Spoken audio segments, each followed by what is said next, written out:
What is up, everybody? Welcome to DFS by the Numbers. These are my Draftkings MMA picks for UFC London. We got Tom Aspinall going against Marcin Tybura. I need all the wins, yeah. All that and all that is. You better move, you might get knocked out. Knocked out. You better move, you might get knocked out. Knocked out. You better move, you might get knocked out. Knocked out.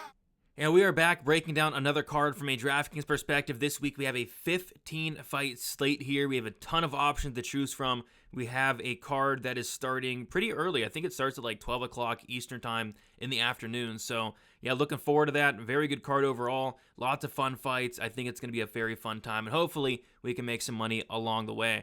Before we get started and get into the picks, if you guys can please leave a like on the video, subscribe to the channel. It is always much appreciated. Be sure to check out Underdog Fantasy. Use that promo code DFSBTN for a 100% deposit bonus up to $100. I'll be going over my favorite underdog play later in the video. Also, be on the lookout for the prize picks breakdown. Last week went 8 for 9 in terms of prize picks plays given out. Hopefully, we can replicate that this week, but be on the lookout for that. Same promo code as well, DFSBTN, for a 100% deposit bonus up to $100. And then lastly, don't forget to check out DFSbythenumbers.com. There you will find a ton of content that you do not see on YouTube. You get all the stats that you see on the Friday, Saturday shows, the targets, projections, ownership projections, the rankings. You got prize picks content on there as well. Just a ton of more content. My DraftKings article just dropped as well, so just be sure to check that out. A ton of work goes in on the website there. All right, I say we get into it, and we're going to start, as always, with these fight doesn't go to decision lines. We have 4 here. The first one is Tom Aspinall, Marcin Tybura. The fight doesn't go to decision. They have it minus 1,000. And yeah, I think this fight is very likely to end inside the distance. And I think it ends probably with the Tom Aspinall first round finish here. I think it's a pretty good matchup for Aspinall to come back to off of an injury, a little bit of a layoff. And as long as Tom Aspinall is 100%, I think he goes out there and makes this look pretty easy. So I'm going to have a ton of Tom Aspinall. Tybura, though, at 6,500, like if it turns out like Tom isn't 100%, he's coming back too early, which I don't expect, or if this fight does get extended, which again I don't expect, well then Marcin Tybura 6,500. If he was to pull off this upset, he's going to be extremely low owned, and at 6,500, if he wins this fight, he's going to be on the optimal lineup. So I have a ton of Aspinall, but I think Tybura 6,500, I do have a couple sprinkles of him as well in a fight that is very likely to finish inside the distance. Next, we have Andre Muniz going against Paul Craig. We got the fight doesn't go to decision, sitting at minus 325. Paul Craig, as always, is a dog. This week, he is a pretty big dog here, sitting at 6,900. So Paul Craig's just the guy you can never really count out, even when a matchup just looks horrible for him. Like for this matchup, I think it's a terrible matchup for him.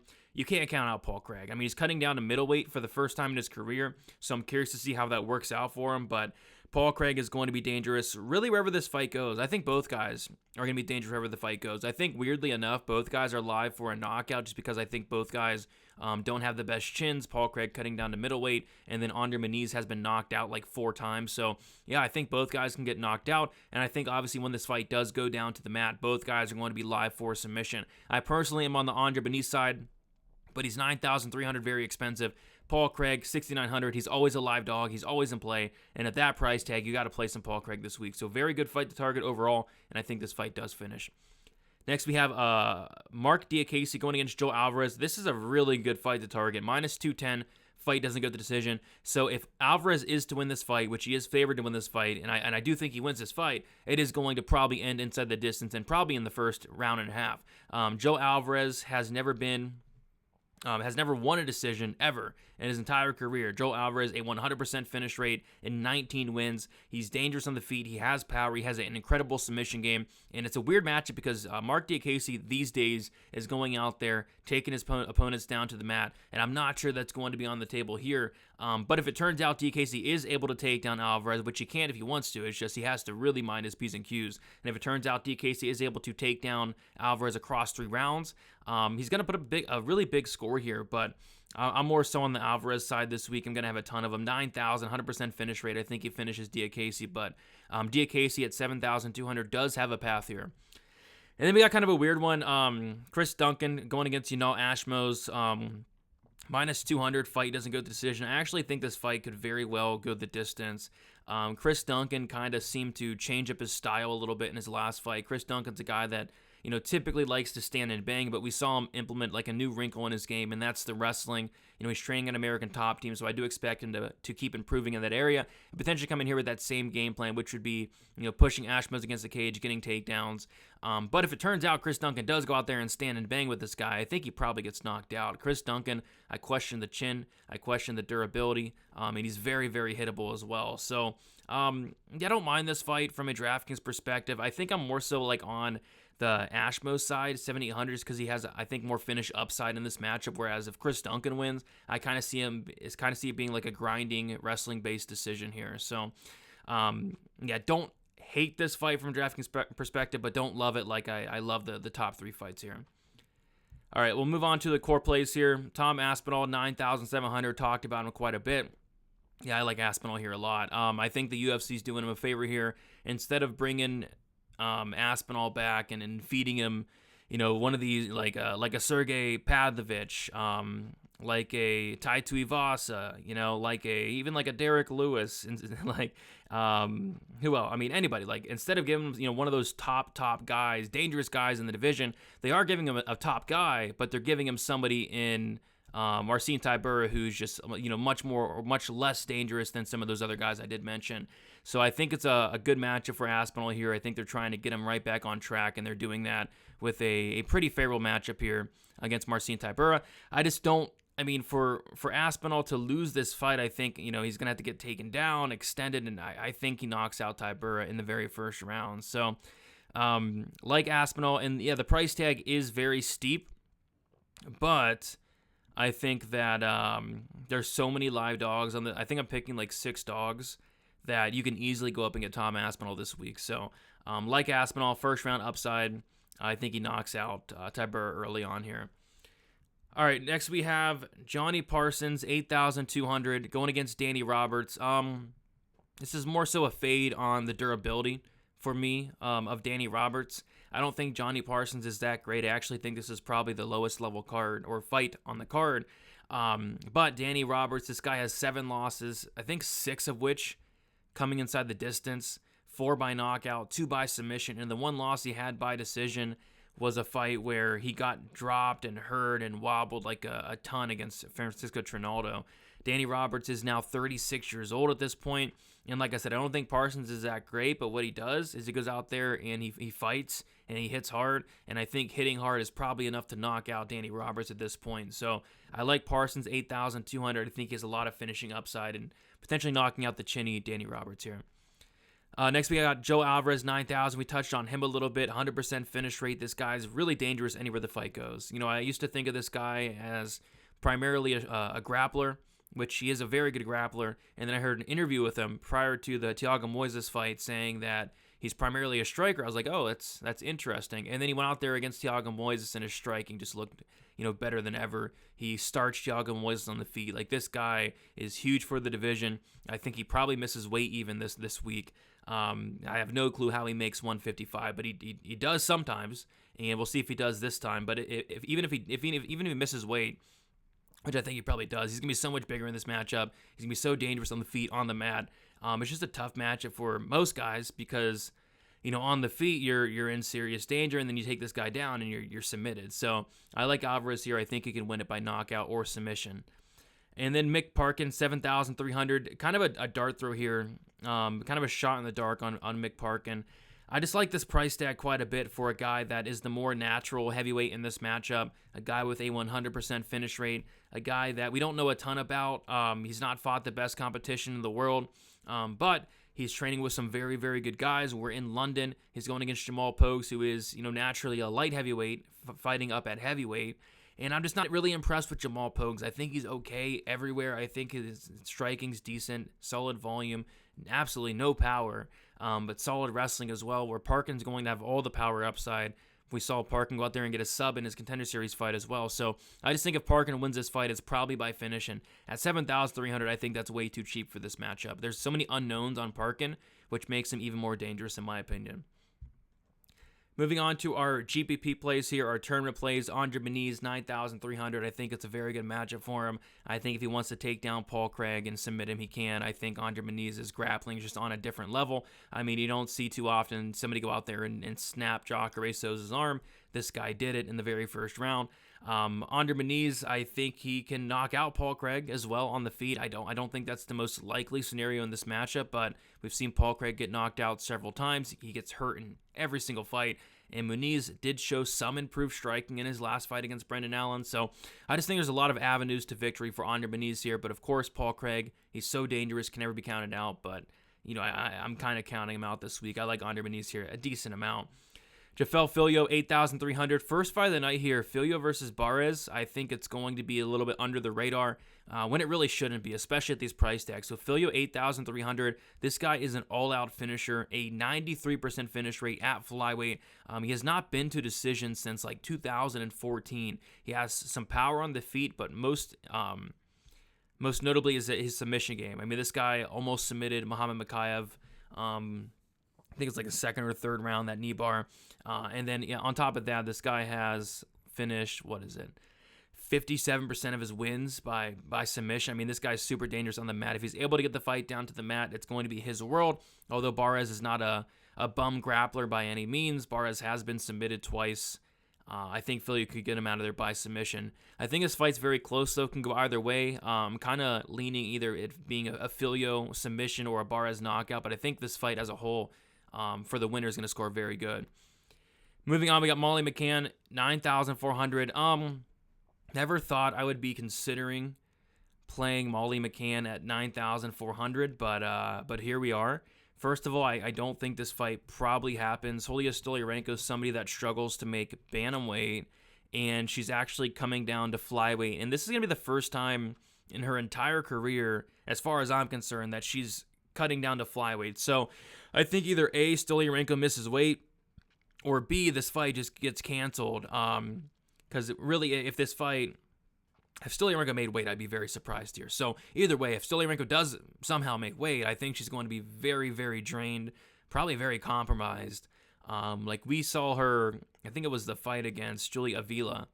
I think it was the Julia Avila fight where she like fainted on the scale. Like that was at bantamweight. So either way, I think Molly McCann goes out there and just beats the crap out of Stoliarenko. I think it's probably an early finish as well. Stoliarenko blocks punches with her face, and if she is cutting down to 125, her durability probably is compromised. So I like Molly McCann here quite a bit.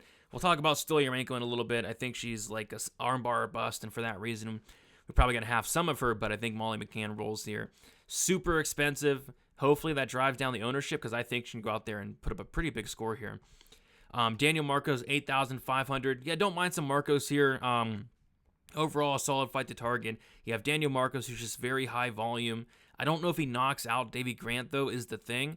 But I could see him going out there and just pushing a pace across 15 minutes and putting up a solid score here.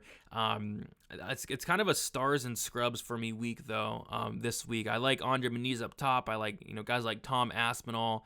And then I like Joel Alvarez, and I like a lot of fighters down low as well. So Daniel Marcos is just somebody, 8,500. I think if he wins, he puts up a decent score. Moving on to my favorite underdog play of the week. Last week we hit the higher on the Jung Young Park significant strikes. This week I'm taking another significant strikes, and I'm taking Lerone Murphy higher than 48.5 significant strikes. This is going to be the first time in Murphy's career where he's fighting primarily a guy that's just going to strike with him. This guy's used to going out there and fighting, guys that grapple, BJJ black belts. This is going to be the first time where he's getting just a pure striker. That's it. Culibao, 0 takedowns in the UFC. I think he's like 0 for 11. I think these guys are going to strike for 15 minutes, and I think Lerone Murphy gets that high. I don't really see a finish here. And I think this higher hits pretty easily there. If you want to check it out, check out Underdog Fantasy. Use that promo code DFSBTN. Get yourself a 100% deposit bonus. It helps me out, helps you out. Free money, and I've been doing pretty well with it thus far since starting it. And then later this week, check out the Prize Picks video as well, where I'll be going over my favorite Prize Picks. But that was my favorite underdog pick for the week. Moving on to the live dogs, we got Daniel Barres here. 7,900. We already talked about Mick Parkin, 7,300, but yeah, Barres, 7,900.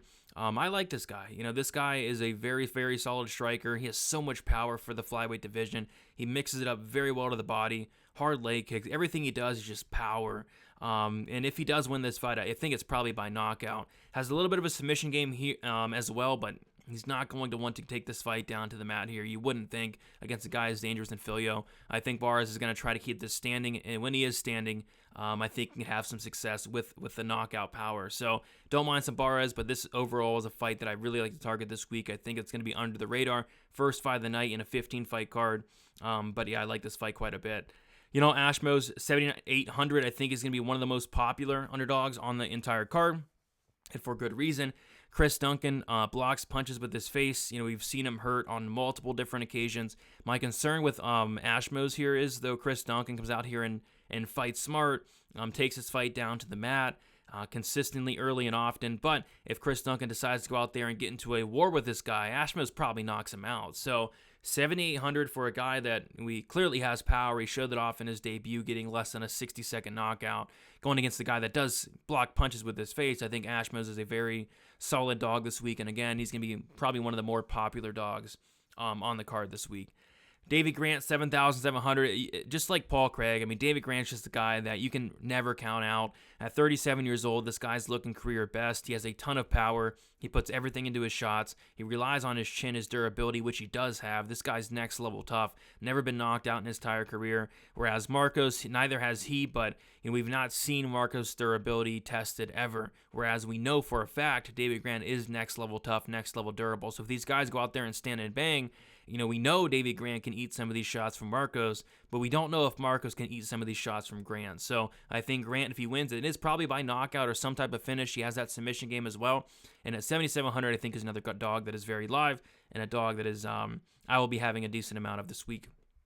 And then Mark Diakese, 7,200.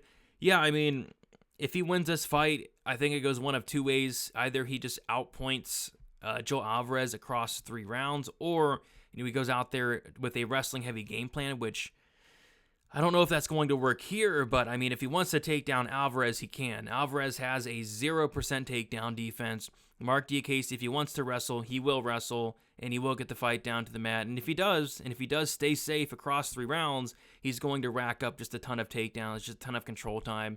So obviously a very risky play. Obviously going to the mat with Joe Alvarez is not the smartest thing to do, but if he does it and he stays safe and he wins this fight, I think at 7,200 he puts up a pretty big score. So don't mind some Diakese, but I personally think Alvarez gets him out of there. So pump plays here.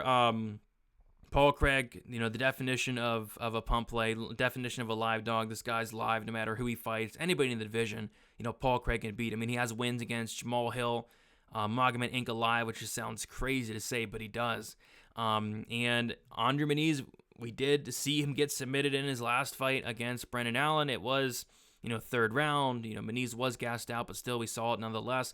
And Paul Craig's just going to be dangerous anywhere, anytime of the fight. 6,900 for Paul Craig. I think he's going to be a very popular dog this week, and rightfully so at this price tag. But I think it's a good fight for Muniz, but I've counted out Paul Craig. We all have counted out Paul Craig so many times, and he seems to just continue to surprise us. So you got to have Paul Craig this week. And then Julia Stoliarenko, 6,800. We'll see if she makes weight or not. If she does, 6,800. If she wins, it's first round armbar. That's how she wins fights. It's submission, armbar, and for first round armbar. That's how she wins fights, especially if she's cutting down to 125 here. I don't know if she's gonna have the best cardio. So yeah, 6,800. And it's on the table. She's very good at getting arm bars. I don't think she's really good at anything else, but getting arm bars, yeah, she's great at that. So if she wins this fight, expect a first-round sub, and for that reason, you got to have some. Very, very good fight to target there, Stoliarenko and McCann. And then fades, Ketlin Vieira. There's so many good plays on this card. Why waste any salary here playing Ketlin Vieira, who doesn't have a ton of finish upside? She does have some wrestling grappling upside, but I think there's just much, much better plays on the slate. Pretty easy fade here on Ketlin Vieira. But yeah, guys, that is about it. 15-fight card. Very fun slate this week. If you guys could, please leave a like on the video. Subscribe to the channel. Check out dfsbythenumbers.com. Just got out my Draftkings article. The lineup optimizer is all ready to go. The projections, the rankings, the ownership projections, everything's ready to go for this week. Hopefully all these fights stay on, but 15 fights, we're bound to probably lose 1 or 2, unfortunately. But I've got all my lineups done early, which never seems to really work out. But best of luck. UFC London should be a fun card, early card. Enjoy it, and we'll talk to you guys soon. See you later.